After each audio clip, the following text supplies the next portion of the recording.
it's awkward. It's awkward when your party's frontrunner for the presidential nomination has just been indicted, arrested, and arraigned on 37 federal felony counts, but he's staying in the race. If that's your party, how do you respond to that awkward situation when you are one of the other candidates running for president against him? Well, tonight, in a new interview with the Wall Street Journal, Donald Trump's vice president, Mike Pence, as in hang Mike Pence, stepped to the mic to address this matter. And look at what he said. This is Mike Pence speaking tonight. Quote, the suggestion that there were documents pertaining to the defense capabilities of the United States and our allies, our nuclear program, to potential vulnerabilities of the U.S. and our allies, even the inadvertent release of that kind of information could compromise our national security and the safety of our armed forces. That testimony to the seriousness of the charges against his former running mate puts Mike Pence in line with a handful of others in the Republican field who have so far shown themselves willing to criticize Trump related to this case. Last night, another one of those Republicans, former New Jersey Governor Chris Christie, addressed the issue at a televised town hall on CNN. We're in a situation where there are people in my own party who are blaming DOJ. How about blame him? He did it. He took documents he wasn't supposed to take. He kept them when they asked him back for them. They got a grand jury subpoena. He refused to comply. They raided his home finally because he refused to comply. All of those things were brought on himself, as was this indictment. Chris Christie speaking last night. The one other candidate who's running for the Republican presidential nomination who has rebuked Trump in similarly blunt fashion is the Arkansas governor, former Arkansas Governor Asa Hutchinson. This week, former Governor Hutchinson responded to a low polling candidate's promise that he would pardon Trump.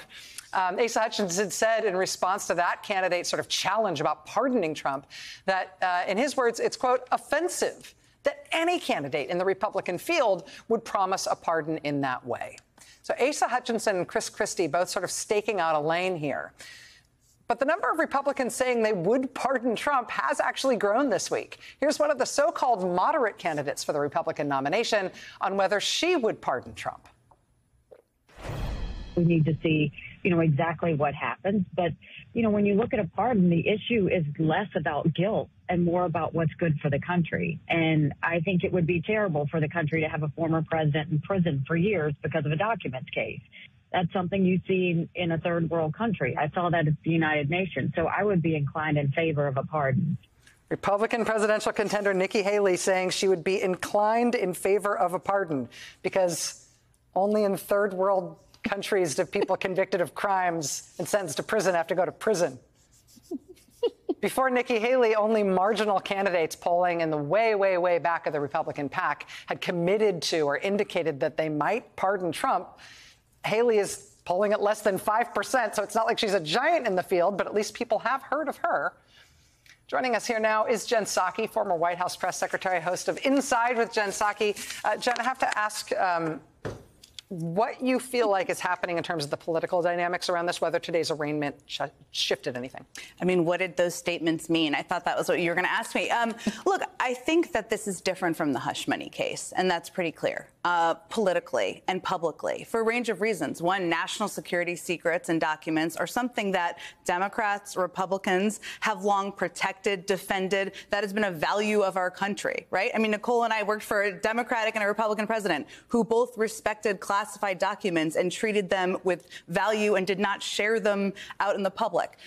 So it is different, and you can see that in some of the polling as well. I think these candidates are obviously trying to figure out where they are on this, and some of them are walking a tightrope that is confusing. I mean, Mike Pence, that was a powerful statement. He also said it was political. Nikki Haley had some words earlier today about how terrible this is and how terrible to put our national security at risk, how bad that is. Put her husband at risk. And put her husband at risk. Yes, more personally. But then she said she would pardon him. So there's a bit of a tightrope walk. Now, there's also Ron DeSantis, who you didn't mention, who is echoing Donald Trump's statements. So it's a little bit all over the place. But overall, the politics are a bit different. This is a harder thing, clearly, to just defend, but some are still doing that regardless. I think, do you have any group chats? Like I've got the mom squad, which is like all the moms. Like I think there's like a law squad, right? And it was just Bill Barr and Chris Christie. And then they like add to this conversation Asa Hutchinson. And then they were like, oh man, someone's got to call Mike. You know, so they add to this conversation. So now, you know, there's clearly a sense from Nikki Haley also that, like, she's going straight to the pardon, right? Like, she's presuming that Aileen Cannon and a jury of his peers, you know, listening to Bill Barr over on Fox News, he's quote, toast. They're going to put him, she's racing all the way ahead to the pardon. I think if you take it in total, which maybe is like as an ex-Republican, I can view it more as like the impressionist piece that it is, they all know that he's in a lot of trouble. Well, and I find Ron DeSantis the funniest because the person who weaponized the state government against Disney says you can't weaponize the government. And his whole platform is, I promise you, I'm going to weaponize the government against teachers, trans people, gay people, black people, and anybody else that you don't like on Fox News. He's like, I'm saying I want to weaponize the government, but yet I don't like weaponizing. But don't you think it doesn't even make sense? Isn't that a reflection, though, of him wanting to echo Trump and not upset the Trump base? Totally. Because he's betting he's the most He thinks he can inherit them. Yeah. But there was reports, and I think it was in the Times, that the Trump team is very pleased with DeSantis' comments and statements, and of course they are, because they're on message. They could have been written by the Trump team. I don't know. It seems like a big bet to be making at this juncture, right? I mean, they've read the indictment. They know what stands. The trial hasn't started. There could be more evidence. There could be more indictments coming. You know, it's a foregone conclusion that somehow Trump's going to retain his standing generally with the party, which he has thus far. But man, I don't know. Call him again at the end of August or October or November, you know?